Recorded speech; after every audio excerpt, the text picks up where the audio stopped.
de expoziția de pictură Toader Schipor.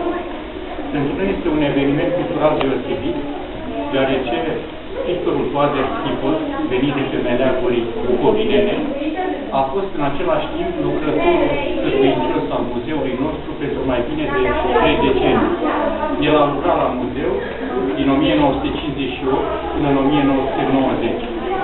Pictorul Schipor a realizat o operă remarcabilă pentru muzeu și nu numai, de la portrete ale diferiților savanți, figuri ilustre ale istoriei țării noastre, Alexandru Ioan Cuza, Mihai Viteazul, Ștefan cel Mare, oameni de cultură, poeți, precum Mihai Eminescu, și o vastă operă picturală științifică reprezentată de picturile din cadrul dioramelor, picturi reprezentând scene de viață, a făcut numeroase schițe după documente și multe altele. Aș putea spune că opera artistică a muzeului nostru, în cea mai mare parte, care se află în expoziția permanentă a muzeului, îi se datorează pictorului Schipor.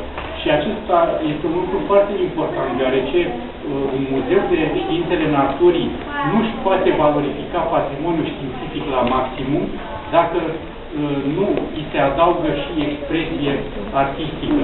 Atunci când privim un tablou cu o scenă de viață care este pus în spatele unui exponat, este ca și cum am deschide o fereastră către lumea din care vine acel animal, acel exponat. De aceea, întotdeauna, muzeele de istorie naturală, dar și altele, cer sprijinul oamenilor de artă. Pictorul Schipor a fost un om muncitor, harnic și discret.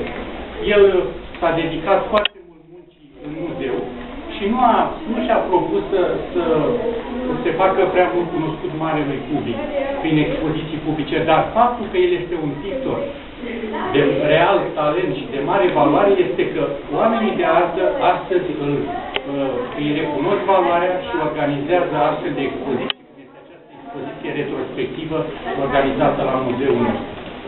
Aș dori să aduc mulțumiri pentru realizarea acestei expoziții, în special doamnei Maria Schipor, aflată aici lângă mine, care și dumneaei artistă, dar artista cântecului popular românesc, care ne-a pus la dispoziție aceste frumoase tablouri.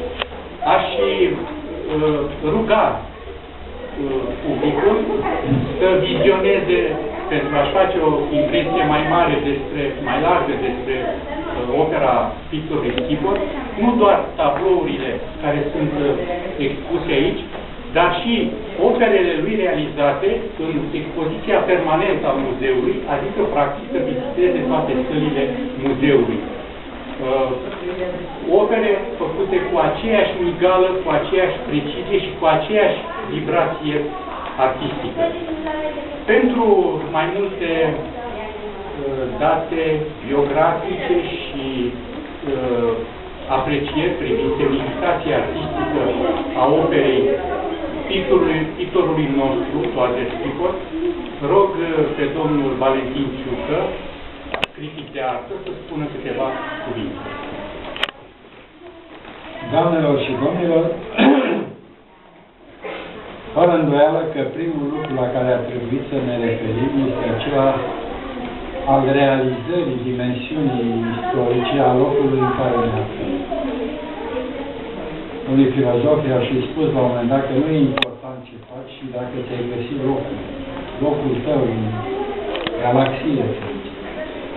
Ei bine, suntem aici într-un spațiu privilegiat, încărcat de istorie, așa cum știm, și probabil că în adiacența pe care o facem între faptul istoric și dimensiunea artei, lui Toader Schipor, se creează într-un fel peste timp și peste existența imediată a oamenilor acest arc al unei memorii afective care nu face altceva decât să repună mereu și mereu în discuție ideea de valoare.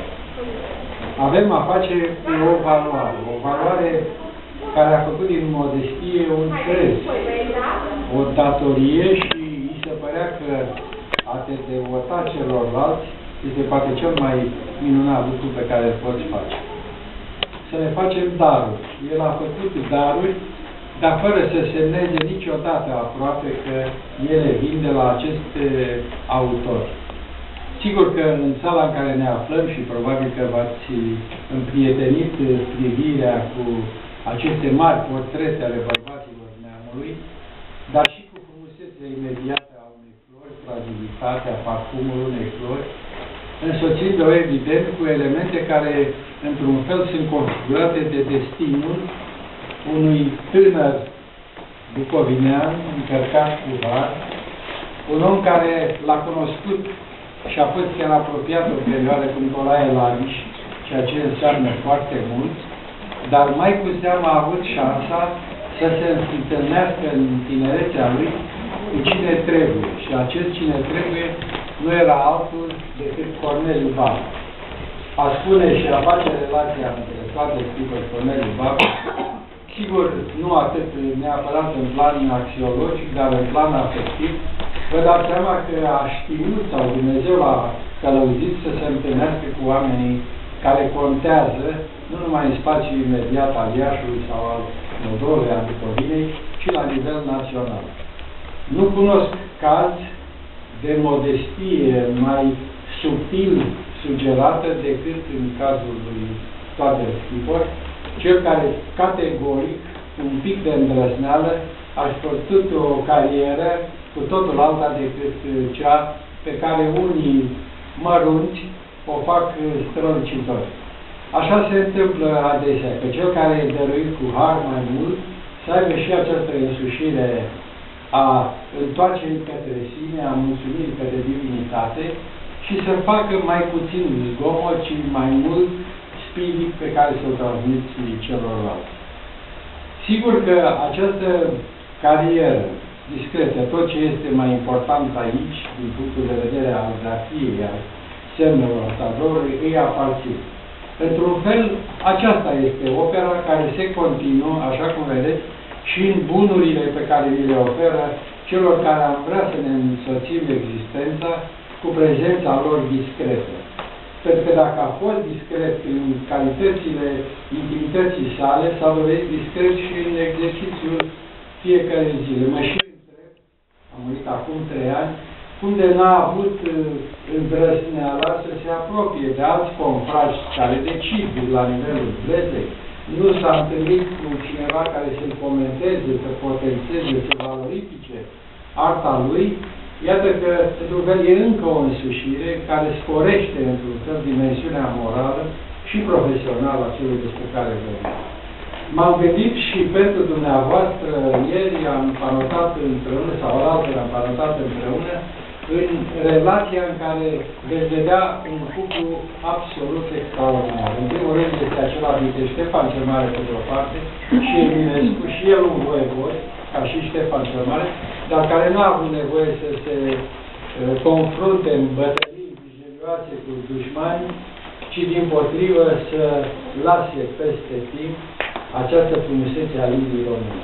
Eminescu și Ștefan cel Mare, o relație, aș spune, eternă și care definește, în esență, personalitatea culturii și existenței românești.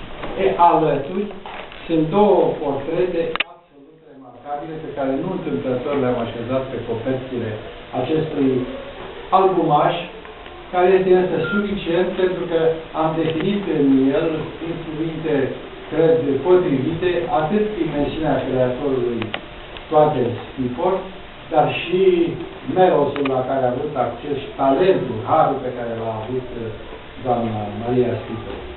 Ea s-a zbătut împreună cu feciorul domniei sale, tocmai ca să treacă această memorie la scara timpului mai mare. Pentru că să știți, se spune că morții nu dispar niciodată, ei sunt eventual absenți.